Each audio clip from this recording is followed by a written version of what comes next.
The flood situation in Assam continues to remain critical. Several parts of Assam, including urban and rural parts of various districts, are completely submerged in flood water.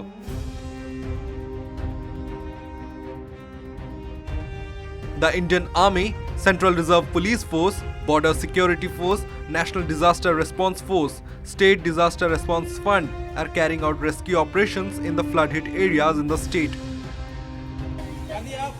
Life jacket पहना दो, life jacket पहना दो।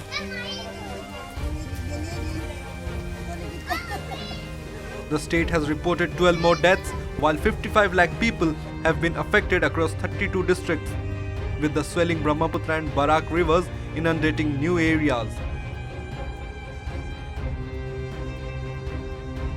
Bureau Report, OTV News.